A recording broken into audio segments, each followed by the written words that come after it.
जयराम जी दी टाटोल नंदसमंद बांध 30.5 फीट भराई गयो है और आप ये देख सकोगे 30 फीट 6 इंच कंप्लीट वे चुक्यो है और सिर्फ 1.5 फीट खाली है।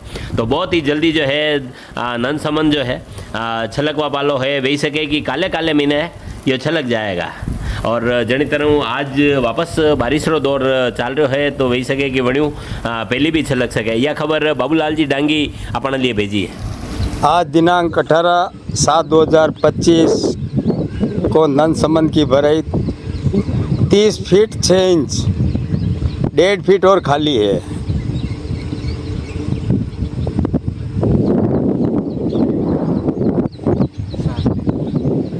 सात बजकर 30 मिनट की